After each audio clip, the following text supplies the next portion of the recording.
Yo, what's up? I'm Slater255 and welcome back to the first part of a 2 week Friday thing, doubleheader extravaganza thing.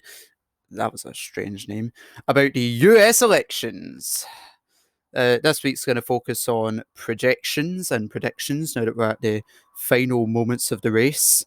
And next week we'll be focusing on the impact of the results or the not results, depending on how well the counting goes. We still don't know how well that's going to go.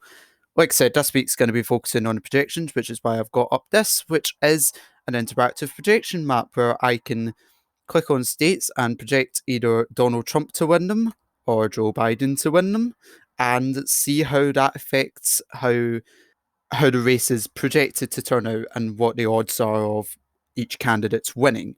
As you can see, according to 538, they project that at this moment in time, Donald Trump has about 10% chance of winning the election, while Joe Biden has about 89% chance, and there's that 1% chance of a draw. But that will change as the results of key states come in, especially in such a turbulent year where votes might not be counted uh, immediately, and the blue shift of counting postal votes may be more extreme and perhaps lead to imperfect knowledge of how the race is going to turn out on election night. So I say let's get started by focusing on three states that are currently considered to be virtually neck and neck between the two, that being Iowa, Ohio, and Georgia. As you can see, Joe Biden has the edge in Georgia, and Donald Trump currently has the edge in Ohio and Iowa, according to the projections. So I want to start by seeing what would happen if Donald Trump was to carry all three of these states.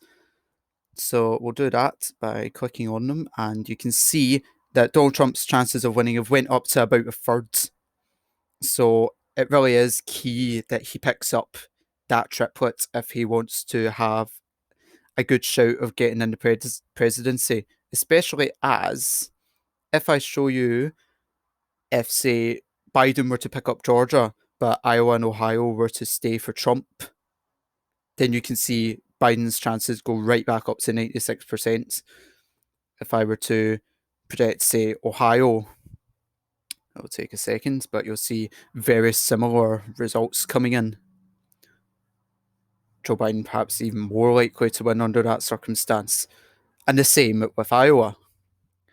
So those three states are ones to watch as results start to come in, because Donald Trump really needs all three of them to be in with a shout of the presidency. Another state he really needs is Florida, which Biden has a just under 2/3 chance of winning right now.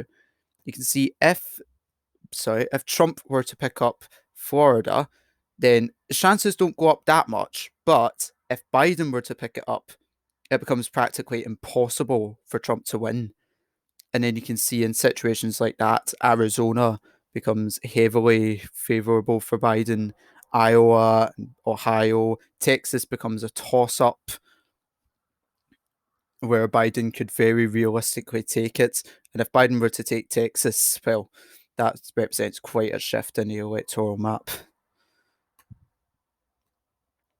So that's a few situations that are favourable for Joe Biden. What if we were to look at some situations that are favourable for Trump? Remembering 2016, where the polls were several points too optimistic for Hillary Clinton, especially in key Midwestern states where Donald Trump's support was underestimated. Well, let's see. Here's a trio: Minnesota, Wisconsin, and Michigan, that Joe Biden is currently heavily favoured to win. But what if Trump was to take one of them? We'll look at the least likely one, which is Minnesota. If Trump were to win Minnesota, you can see his chances go up drastically.